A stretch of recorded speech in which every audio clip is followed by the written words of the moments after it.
In a statement read out to the Workington court, the victim, Miss Moretta, said, "I just thought he was going to ask me directions, so I put my head in towards his vehicle as I couldn't see properly because the sun was glaring off the windscreen. The passenger side window was missing or wound right down, and the quarter light window was shattered. At this point I looked at the man. He looked at me with such a blank expression on his face.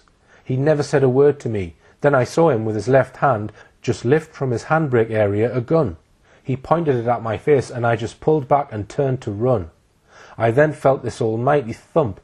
It was like I had been hit really hard in my face. I then just ran off holding my face, screaming and waving my arms down the road." We get no physical description of the gunman, but again, the witness says such a blank expression on his face. Location 20, Sims Travel, 11:50 a.m.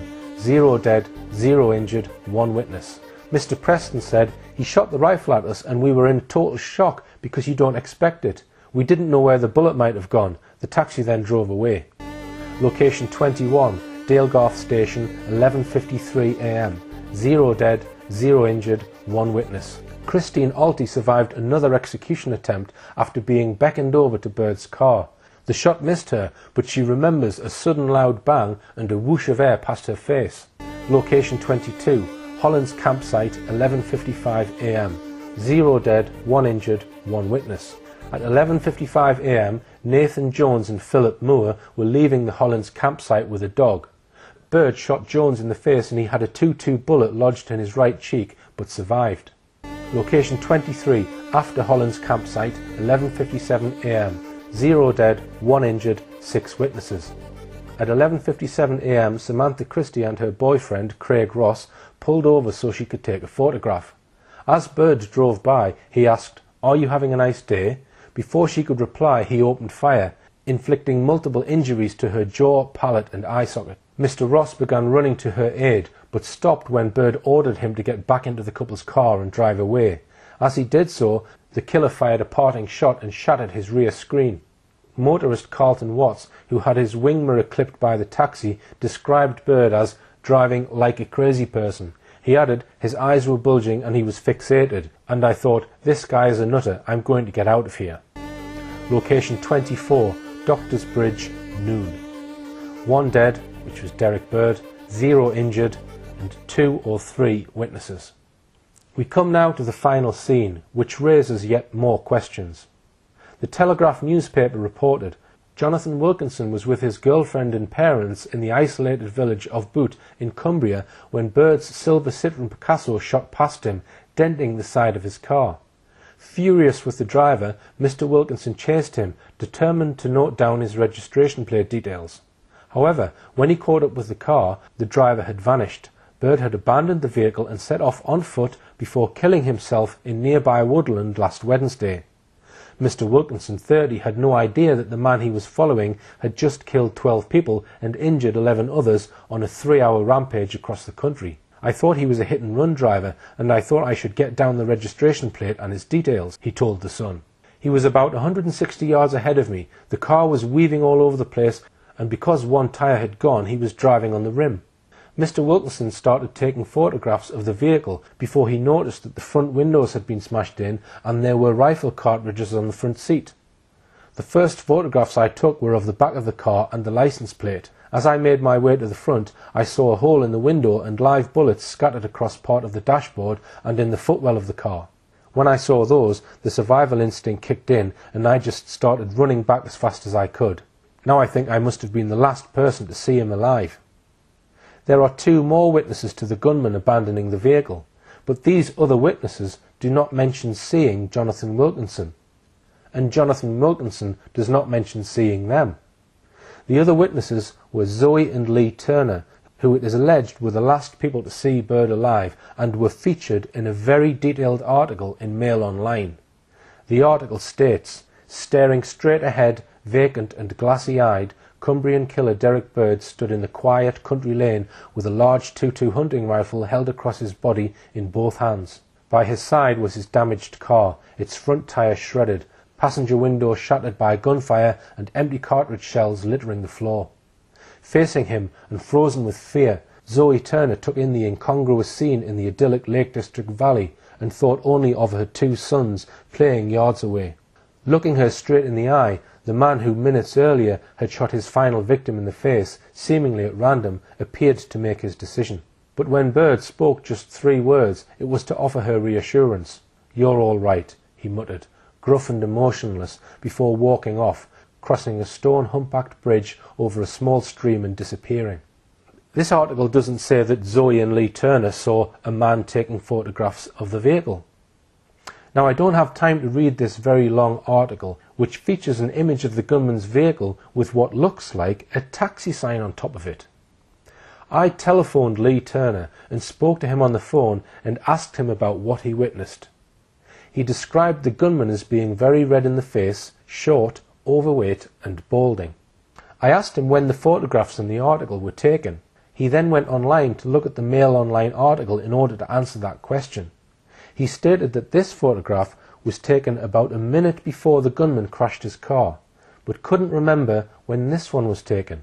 He said, it can't have been taken that day because I've got different clothes on, and said it was probably taken on that holiday, but he couldn't remember when.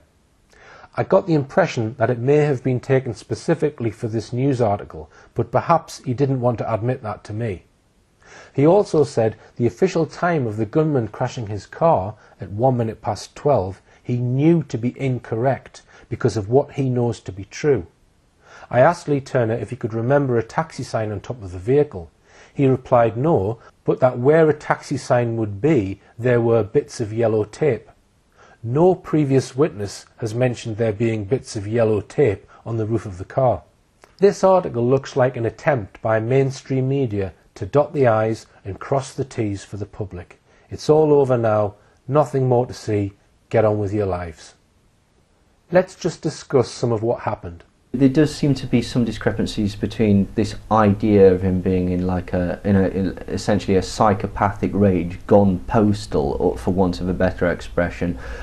The concept that, again, it's a kind of a Hollywood thing of this person that's so furious and so driven that he's just going to do this until such time that the red mist clears, which seems completely separate from the descriptions of him being incredibly calm. He doesn't appear to be acting in a frenzy. He's quite calm in the manner in which he pulls people over to the car and such like that. The mainstream story seems to be 2 types of killer, which would be a spree killer and somebody that's got a specific point, like a vendetta type killer. And I don't think those 2 are the same, and I don't know as the actions that would create that are the same. There are some discrepancies that would suggest to me that perhaps you've got a scenario where you've got multiple shooters and actually multiple cars as well. It would seem that perhaps a couple of these cars are perhaps similar in order to cause that confusion. The first murder, for which there were no witnesses, was that of Derrick Bird's twin brother and took place around 5 a.m. This was followed by a 5-hour gap before the remaining 11 murders occurred, taking place more or less consecutively between 10:13 a.m. and finishing at around 11:30 a.m. I am not aware of any hard evidence that Derrick Bird perpetrated the first murder, that of his own brother. A week previous, David and his brother Derrick were up at the local scramble track with an off-road vehicle that David had just finished making. And they spent quite a bit of time that afternoon driving round and round, laughing their heads off, like you would expect warm brothers to do. And I would ask, what could be the reason for a 5-hour gap between the first 2 murders? Is it possible this time period was used to turn Derrick Bird into a patsy using the techniques described by Neil Sanders? One of the first things that Alan Dulles said when he was starting the MK Ultra program was, we want to find the conditions whereby we can take somebody off and in the space of, say, half an hour, we can hypnotise them or cause some sort of thing which would make them, say, crash a plane or crash a car. Family puts no blame on Derrick. They knew Derrick for 52 years. There was a new Derrick for a few hours of last Wednesday, and the 2 things were very separate in the minds and memories of the family. I mean, how controllable this person would be as an entity, whether you would require another shooter, I don't know. It very much depends. There are psychotronic weapons that can put voices into people's heads and essentially turn people schizophrenic. Again, whilst that might give you a result. I don't know how controllable that would be as a sort of murder tool. I've highlighted some anomalies which suggest that more than just Derrick Bird may have been involved in what happened. I've also shown witness statements which suggest that Bird may have been under some kind of mind control. However, I don't want to use guesswork to come up with a scenario on what may have really happened, because I still don't have enough evidence to create a hypothesis. Simply to say, there are enough holes in this evidence to warrant reopening this case and an external new team re-interviewing all the witnesses to find out what really happened.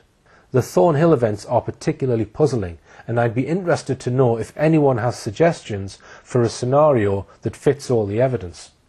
If this was a conspiracy with operatives involved, one has to consider that the senior police investigating officer and the coroner could be involved to some degree, even if it was just making sure the outcome of the inquest matched what had already been put out in mainstream media. It's a safe bet they are both senior Freemasons. An inquest is different to a trial in that we do not have a lawyer defending Derrick Bird. All the evidence put before the jury is decided by the coroner and not put forward by a defence lawyer. Therefore, any evidence which contradicts an official line could in theory be left out by the coroner. There would be no one to challenge this if it happened. What I am saying is an inquest is much easier to fix than a trial. I would ask the question, was Derrick Bird murdered, in order to ensure this would be ran as an inquest and not as a trial, and also to silence the Patsy. At this stage it is pertinent also to point some things out I noticed about the inquest. We have a case involving 12 murders and 11 serious injuries at 24 crime scenes. Throughout the entire inquest, one senior officer, Detective Superintendent Andy Slattery, gave testimony on all the incidents. Although some junior police officers did give statements on individual incidents, Slattery was clearly the voice presenting the views of Cumbria Police, covering the whole case, giving evidence for every single incident. It appears that most of the information coming from the police to the inquest was being handled by Slattery. Between Coroner Roberts and Detective Superintendent Slattery, it would have been quite straightforward for them to manipulate the verdict of the inquest by ensuring the jury did not see any evidence which contradicts the official story. I am not saying this is what happened, just exploring it as a possibility. Out of the 90 or so first-hand witnesses, less than 30 attended the inquest in person. The vast majority of witnesses received a letter saying they would not be required to attend and their statements would be read out. Having looked at some of the evidence I've so far been able to uncover, it's not clear to me what happened that day, and it seems possible that people other than Derrick Bird may have been involved in these murders. Let's now come on to the issue of motives. To establish a motive, one needs to know what happened, how it happened, and who was responsible. In other words, we need to know who the true perpetrator or perpetrators were. There are two clear scenarios to consider. One, the perpetrator was Derrick Bird acting alone. And scenario two, those responsible were persons other than Derrick Bird, and Derrick Bird was a patsy. If we first go down scenario one, that Derrick Bird was solely responsible, there are a number of possible motives that have been put forward, mainly by mainstream media, as the reason for his drastic actions. In fact, the sheer number of motives put forward by the media suggest that no single strong motive exists. Here is a list of the suggested motives I have learned about, largely put out by mainstream media. I will state also that I don't know if they are all true. 1. Derrick Bird fell in love with a woman from Thailand 3 years previous and sent her £1,000. She then asked him not to contact him anymore and he was upset over this. 2. Derrick Bird was in a dispute over his father's will because of money given to his twin brother. Derrick Bird's father died in 1998. That's a long time to wait before getting upset. 3. In 1990, he resigned from his job at Sellafield because he was facing disciplinary proceedings over allegations that he stole some wood. Even longer time to wait before getting upset. 4. Derrick Bird was in debt. This is untrue. He had savings of £22,000. 5. Derrick Bird had avoided paying tax. This is also untrue. He He was on a low income and claiming tax credits, therefore was not liable for income tax. 6. Derrick Bird was being investigated for tax evasion. This is untrue. He had just completed a bog standard tax credits check, which he passed. The Inland Revenue then requested a bog standard tax inspection, which was in the process of being carried out. He was not subject to any criminal investigation or prosecution by the Inland Revenue. 7. Derrick Bird had been involved in disputes with other taxi drivers over queue jumping at the rank. 8. Derrick Bird had a minor scuffle while out drinking in Whitehaven. 9. Darren Rowcastle threw some milk in the boot of Derrick Bird's car. 10. Other taxi drivers were jealous of Derrick Bird because he was self-employed, and so on and so on and so on. I will also mention here Detective Chief Superintendent Ian Goulding, who at the inquest in his statements spouted a great deal of what sounded like unsubstantiated hearsay concerning Derrick Bird's frame of mind. My officers and I are absolutely determined to get to the bottom of why this happened. However, it may not be possible to establish all the answers because we cannot speak to Derrick Bird. He is alleged to have said that Bird arranged a meeting with Kevin Commons to discuss his finances. He said that Bird had been worried for some time about his involvement with Her Majesty's Revenue and Customs over tax payments, and he had developed irrational fears of prison. The fears were made worse by the belief that his brother and solicitor were conspiring against him.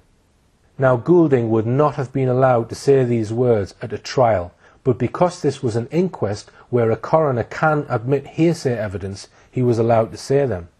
Just consider this. The comments by Goulding are about Derrick Bird, who is dead, Kevin Commons, who is dead, and David Bird, who is dead.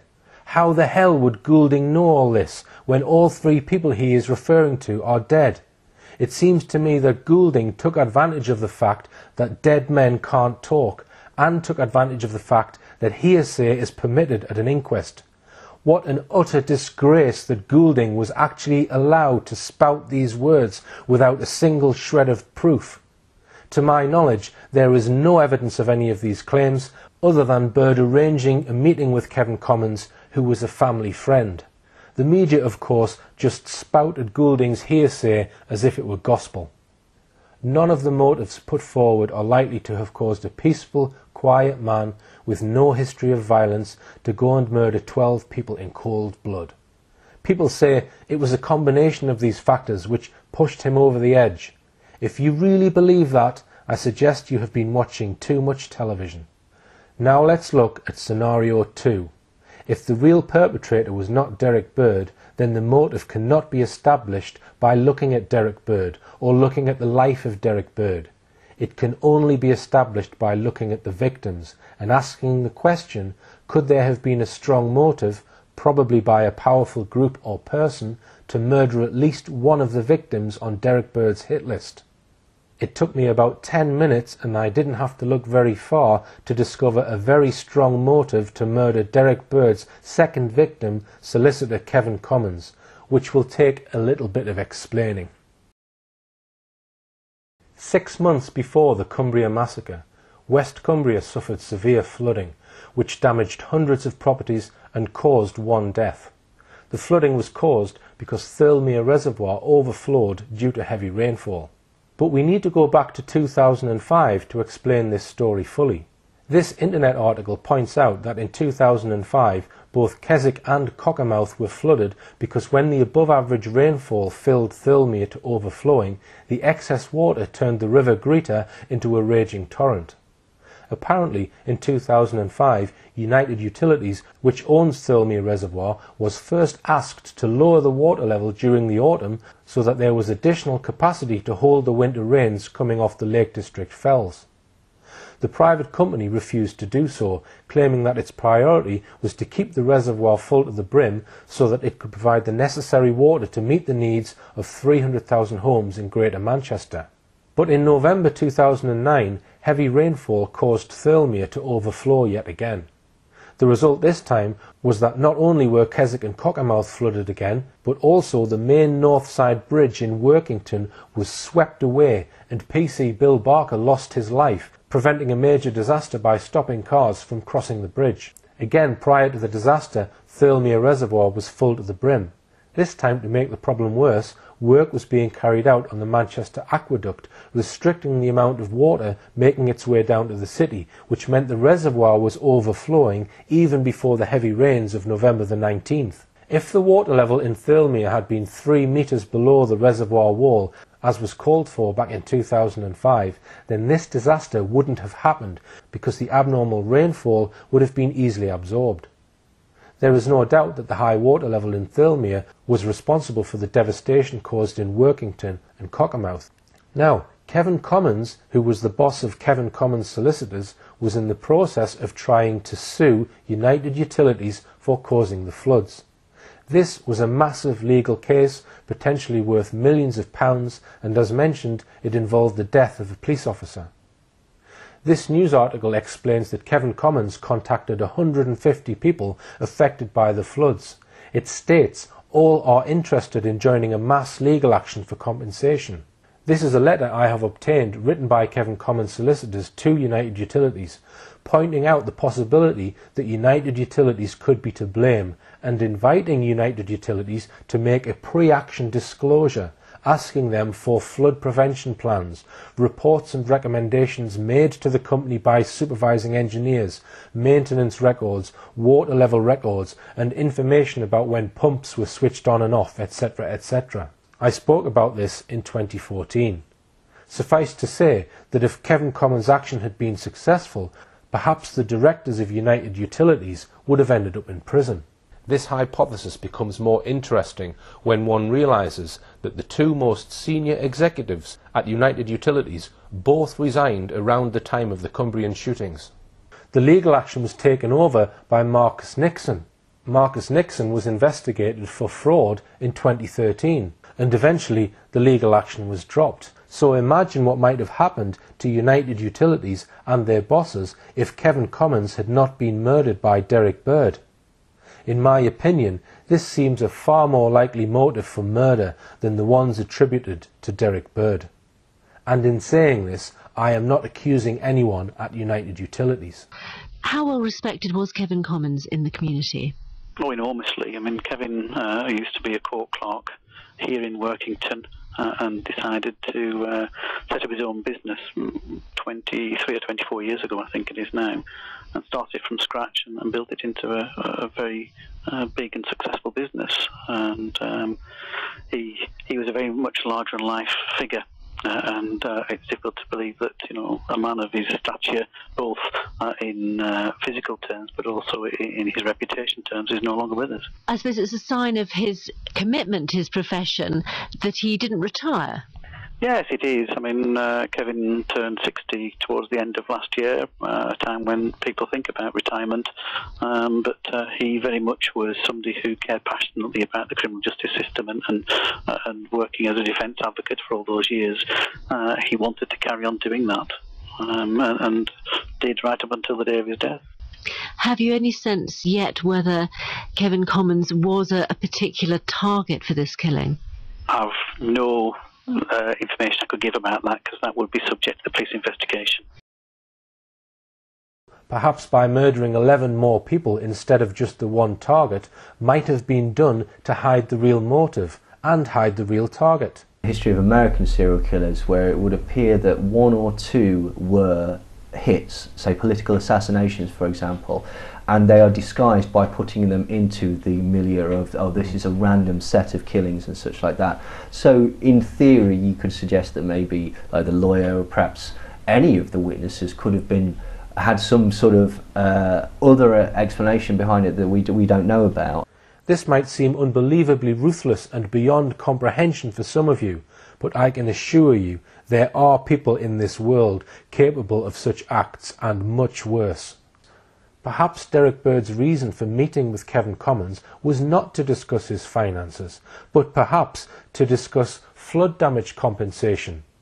Derrick Bird's 83-year-old mother lived in one of the villages that was affected by the floods. Before we wrap up, let's just make a few observations about mainstream media and their coverage of the events that day. The first the police knew of the shootings was at 13 minutes past 10 by a phone call from Susan Rooney.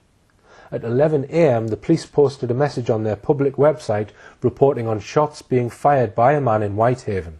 Not until 2 p.m. did police report on their website that they were apprehending a man near Boot in Cumbria. BBC Look North, who normally broadcast their programmes from a studio in Newcastle, 100 miles away and a 2.25-hour drive from where the events took place, decided to present and broadcast their entire early evening news programme live from Whitehaven. In order to get camera crews and newscasters to Whitehaven ready to go on air by 5:30 p.m, the staff, who would have been expecting to be working from the studio in Newcastle, must have been told very soon they were to get over to Whitehaven to film the show there. So somebody at the BBC made this decision very early. I would ask, does this show some kind of pre-knowledge of what was going to happen that day? And once they started their broadcast, the case was closed from word go. Within just a few hours of the murders of 12 people, spread over a massive area of countryside, our media had it all wrapped up. A lone madman, acting independently of anyone else, had gone on the rampage with guns. End of story. The only question to be asked by them was, why would a man do this? Jumping straight to the motive before they've examined any evidence of what may or may not have happened. Putting into the public's mind a narrative before any real investigation had taken place. In addition to this disgraceful journalism, just listen to the tone of the presenters' voices and their attitudes in these clips. Carol Malia is almost gloating to the camera, possibly because she knows this is a chance to shine on national TV. That he had taken his own life. Well, our chief reporter, Chris Stewart, has been following events. All day here in Whitehaven. Chris, just give us a sense of some of the terror that must have been occurring here today. It's been an extraordinary and a dreadful day. We were here, we were probably the first television crew here, and when we got here it was very odd because we were right next to the scene where the man was found dead this morning. At that time we were told one person had been killed. That very quickly became two. The police didn't confirm anything, and then we got to Prime Minister's questions time, and David Cameron said 5 people had been killed. Now, at that time, I'd actually been told that the figure was more than 5, and sadly, that figure turned out to be correct. 12 people dead, and the gunman as well. This is Whitehaven. Things like this just don't happen here. It really is such a shock. With the police closing in, he shot himself in these woods in the tiny beauty spot of Boot. I hope I have illustrated that police investigations and our justice system need to be more transparent. My wish is for this case to be reopened and reinvestigated by somebody other than Cumbria Police and the Coroner's Office. This investigation should re-interview all the witnesses and also publish all the CCTV evidence which has been hidden. I will leave you with the words of taxi driver and victim Paul Wilson, whose comments, if taken literally, may well just be true. The guy that shot me, the guy that's done these 12 murders and his own suicide, the guy who's injured all these people, the guy who's basically just dramatically changed his community, isn't the guy that I know, isn't the friend that I know, isn't the colleague that I know.